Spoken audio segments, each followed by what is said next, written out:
আসসালামু আলাইকুম এভরিওয়ান, সবাই কেমন আছেন? আশা করি ভালো আছেন। আমি বিল্লাহ আপনাদের সাথে। এই তো আজকে আমি আপনাদেরকে শেখাবো যে কিভাবে আপনি স্টপি দিতে পারেন। স্টপি মিন্স, বাংলায় বলতেছি, স্টপি হচ্ছে আপনার বাইকের পিছনের চাকা উপরে উঠানো। আমি বাইকটা থামে আপনাদেরকে দেখাই। আপনারা যে কোনো বাইক নিতে পারেন, তার মধ্যে আপনাদেরকে একটা কথা বলবো, সেটা হচ্ছে যে কোনো বাইক বলতে স্টপি শেখার জন্য সর্বপ্রথম আপনাকে যেটা করতে হবে সেটা হচ্ছে এবিএস বাইক হবে না।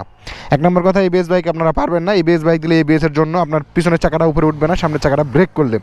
আর প্রধান কথা হচ্ছে বাইকে সামনের ফ্রন্ট ব্রেকে কোনো প্রকার কোনো সমস্যা থাকা যাবে না, সকাবে কোনো সমস্যা থাকা যাবে না, টায়ার খোয়া হলে হবে না, ব্রেক অবশ্যই হাইড্রোলিক হতে হবে, প্লাস আপনার সামনের চাকায় এবিএস থাকা যাবে না। এবিএস থাকলে আপনার স্টপি আপনি দিতে পারবেন না। স্টপি বলতে আপনারা অলরেডি টাইটেল এবং ইন্ট্রো দেখে বুঝে গেছেন, পিছনের চাকাটা উপরে ওঠানোর যে সিস্টেমটা সেটা আপনি কীভাবে উঠাইতে পারেন খুব সহজ তরিকায়, খুবই প্রথম অবস্থায় নতুন যারা আছেন তাদেরকে শেখানোর জন্য আজকের এই ভিডিওটা। তো অবশ্যই এই ভিডিওটা করার আগে বা এই ধরনের আপনার কর্মকাণ্ড করার আগে অবশ্যই আপনাদেরকে একটা কাজ করতে হবে, সেটা হচ্ছে সেফটি গ্লোভস। যদিও আমি পরে নিই, আমি প্রফেশনাল, আমি ডেলি এইগুলা করে থাকি, এই জন্য আমি যাইতে ভাবলাম যে আপনাদেরকে জিনিসটা শেখানো যায়। তো এটা হচ্ছে মেন রোড, আর আপনারা অবশ্যই এটা মেন রোডে কখনোই চেষ্টা করবেন না, যেহেতু আমাদের এলাকায় গ্রাউন্ড না থাকার কারণে আমি মেন রোডে আসতে হচ্ছে। বড় মেন রোড অবশ্যই প্যারা নাই, যদি ফাঁকা থাকে তারপরে আপনাদেরকে বিষয়টা আমি দেখাবো কীভাবে করতে হয় স্টপি। তো অবশ্যই আপনারা ফাঁকা রোডের চেষ্টা করবেন বা মাঠে চেষ্টা করবেন। মাঠে বলতে আপনি অবশ্যই পাকা রোড হতে হবে, পাকা জায়গা হতে হবে। পাকা জায়গা না হলে আপনার চাকাটা স্কিড করবে। আর হাইড্রোলিক হতে হবে, আর এবিএস থাকা যাবে না। প্রধান কথা হচ্ছে এবিএস থাকা যাবে না। তো চলেন আপনাদেরকে কীভাবে স্টপি দিতে হয় সেটা আমি আজকে বুঝাই দিই।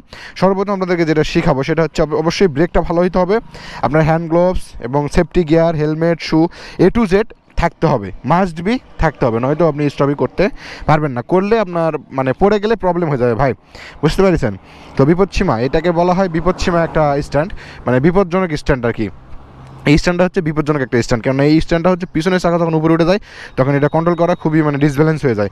বিষয়টা অবশ্যই মাথায় রাখবেন। আপনাদেরকে বুঝাই দিচ্ছি স্টপি কীভাবে উঠাইতে হয়। তো চলেন আমরা বাইকে উঠবো, বাইকে উঠে আপনাদেরকে শেখাবো।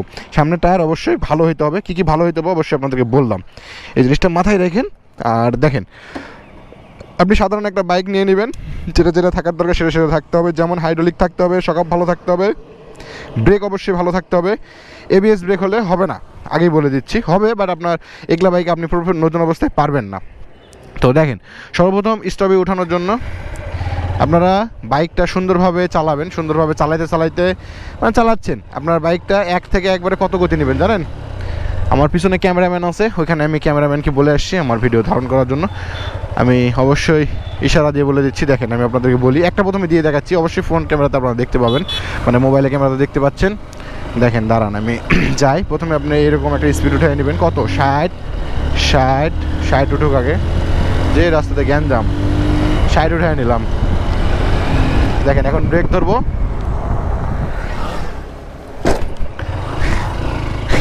ভয় খেয়ে গেছে মানুষজন। দেখেন, এখানে দাঁড়াইলাম, আগে আপনাদের জাস্ট একটা দেখালাম ওই ফ্রন্ট ক্যামেরাতে একটা ভিডিও নেওয়ার জন্য। আসলে বিষয়টা হচ্ছে এরকম যে সামনের ব্রেকটা ধরতে হবে অবশ্যই। আগে আপনি সামনের ব্রেকটা ধরবেন, যথেষ্ট পরিমাণে ব্রেক ধরা লাগবে। প্লাস আপনার যেটা করতে হবে সেটা হচ্ছে আপনি সামনে একটু ঝুঁকে উঠবেন, সামনে ঝোঁক দিবেন, আর পিছন থেকে পুরাটাই ব্রেকটা কষবেন। জোরে ব্রেক কষতে হবে, প্রায় মনে করেন আপনার 50% ব্রেক অবশ্যই কষতে হবে, যাতে আপনার পিছনের চাকাটা উপরে ওঠে। এরকম অ্যাবিলিটি যেন বাইকে আসে আর কি। চলেন আর একটু বুঝে দিচ্ছি ভালো করে।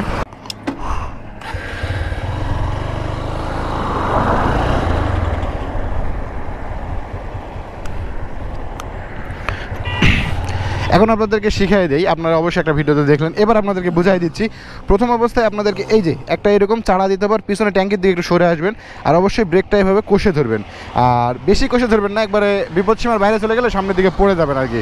তো এটা করা যাবে না, আমি আপনাদেরকে দেখাইতেছি। দেখেন প্রথম অবস্থায় এরকম, ঠিক আছে? প্রথম অবস্থায় এরকম। এখন জাস্ট এরকম, ভিডিও তো ওইদিকে আছে, ভিডিওটা চালু তো ওই দিক থেকে ওইদিকে দিতে হবে, তাহলে আপনারা দেখতে পাবেন। কেন ক্যামেরা তো ওখানে, ক্যামেরাম্যান তো আর আসতেছে না, বুঝেন নাই?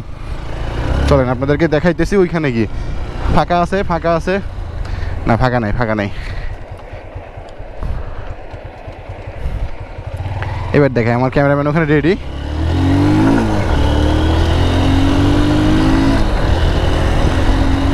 দেখেন,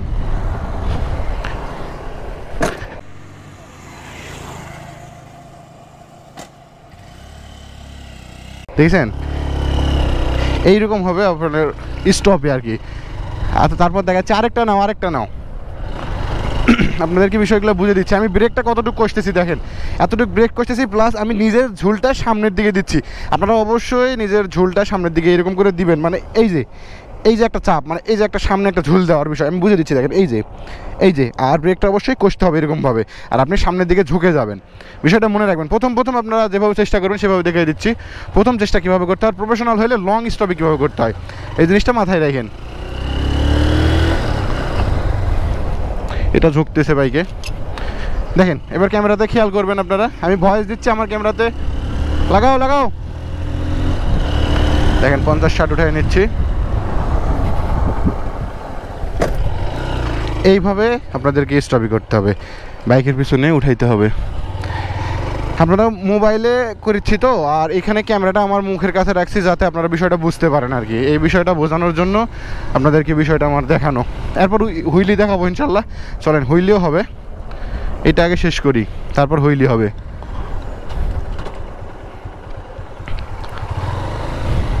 আমি পিছনে কিন্তু ঝুঁকতেছি, আপনারা ক্যামেরাতে লক্ষ্য করবেন।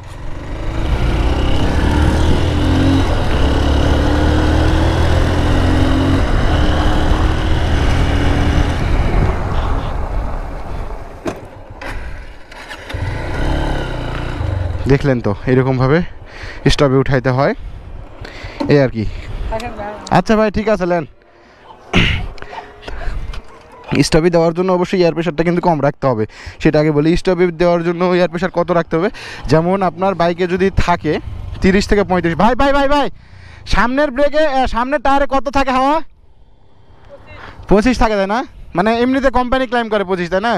আচ্ছা ঠিক আছে, এটা কিন্তু হোন্ডা কোম্পানির একজন ভাই আমাদের মহাদেবপুরে হোন্ডা কোম্পানিতে থাকে, মানে হোন্ডা শোরুমে থাকে আর কি। ওই ভাই থেকে শুনলাম থাকে 25, আপনারা করে নেবেন 20 থেকে 15 রাখবেন। 15 রাখলে আপনার সামনের চাকাটা স্কিড করবে না, গ্রিপ পাবে। মেন রোড ভালো রোড যদি হয় সামনের চাকাটা গ্রিপ পাবে, আর গ্রিপ পেলে আপনার সামনের চাকাটা পেয়ে ভালো, আর আটার কারণে সুন্দরভাবে পিছনে স্টপে উঠবে। তো স্টপে তোলার জন্য এই ব্যবস্থাগুলো আপনাদেরকে অবশ্যই রাখতে হবে। আর বিপদসীমার বাইরে যাওয়ার আগেই ব্রেকটা অবশ্যই ছেড়ে দেবেন। তো ঠিক আছে, আপনারা হয়তো বা বুঝতে পেরেছেন। যদি বুঝতে না পারেন আমি আপনাদের জন্য নেক্সট ভিডিও আনবো, অবশ্যই আমাকে কমেন্ট করে জানান কারা স্ট্যান্ডার্ড ভিডিও চান, কারা কিসের ভিডিও চান। নেক্সট ভিডিও ইনশাল্লাহ আপনাদের জন্য আরও স্ট্যান্ডার্ড ভিডিও আসবে। যারা দেখেছেন তাদেরকে অন্তরস্থল থেকে অনেক ভালোবাসা। আসসালামু আলাইকুম, সবাই ভালো থাকবেন।